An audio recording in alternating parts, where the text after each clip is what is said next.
होए सुतचारी, तुम्हारे घर में एक नहीं 4 लड़का होंगे, ये हम तुम्हें वचन देते। पर क्या हुआ, वशिष्ठ जी ने श्रृंगी ऋषि को बुलवाया, घर में पुत्र यज्ञ करवाया। और जब यज्ञ घर में हुआ तो तुलसीदास कहते हैं कि श्रृंगी ऋषि वशिष्ठ बुलावा,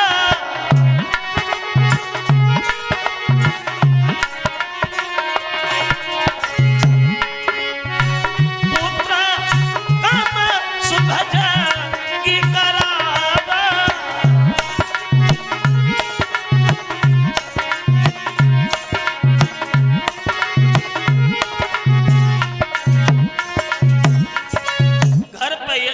भक्तों, और ये यज्ञ जो दशरथ के घर हुआ, एक विद्वान ये कहता है ये 1-2 दिन नहीं बल्कि दशरथ के घर में ये यज्ञ 1 साल और 6 दिन तक लगातार चला। और जब यज्ञ संपन्न हुआ तो उस यज्ञ से अग्निदेव प्रकट हुए। तो अग्निदेव वो भी खाली हाथ प्रकट नहीं हुए, उनके हाथ में एक खीर का भरा हुआ प्रसाद का कटोरा है और वो विधि विधान से दशरथ के हाथ में दे दिया।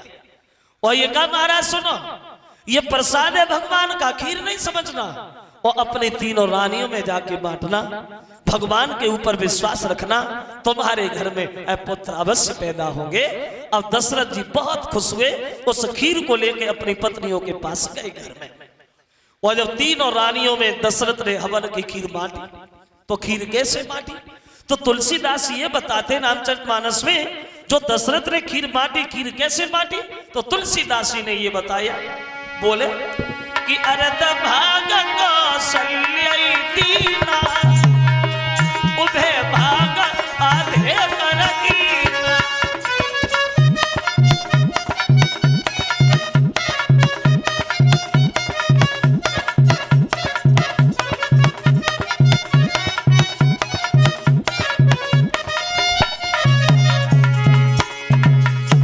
तुलसीदास कहते हैं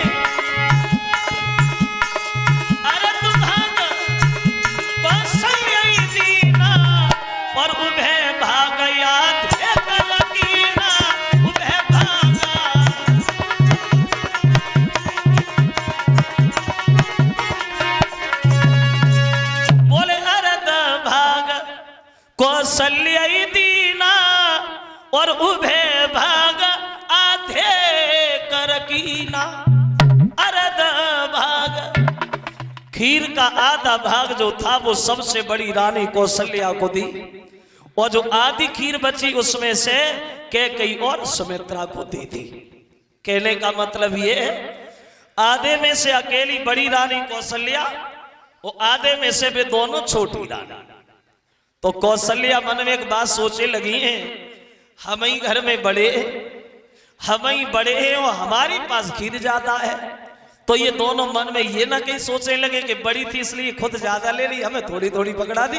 तो कौशल्या ने अपने आधा भाग निकाला, आधे भाग में से आधा भाग किया, और आधे भाग को लेकर के खुद से छोटी रानी कैकेयी को दे दिया।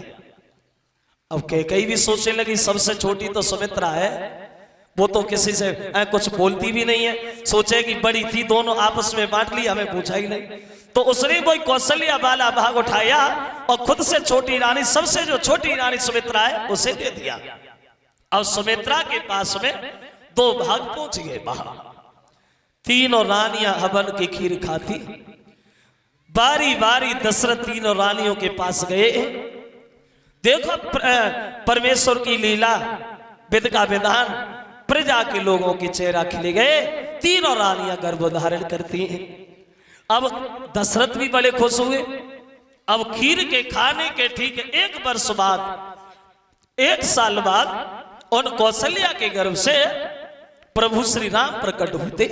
1 साल बाद, और उसके भी 1 दिन के बाद में उन कैकेयी के गर्भ से 1 लड़का पैदा हुआ, और उसके भी 1 दिन के अंतर में उन सुमित्रा के गर्भ से 2 बालक पैदा हुए, यानी 3 रानियों से 4 लड़का।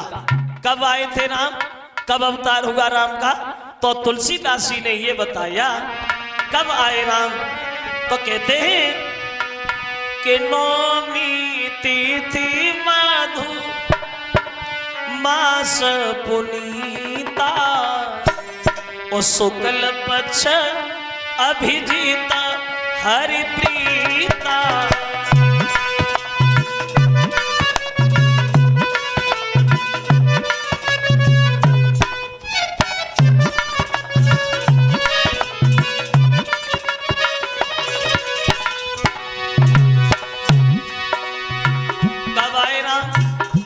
कब अवतार हुआ राम का? तो तुलसीदास कहते हैं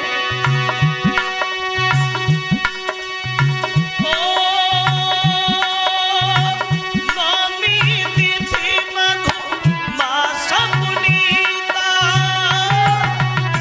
शुक्ल पक्ष अभिजीत हरि प्रीता।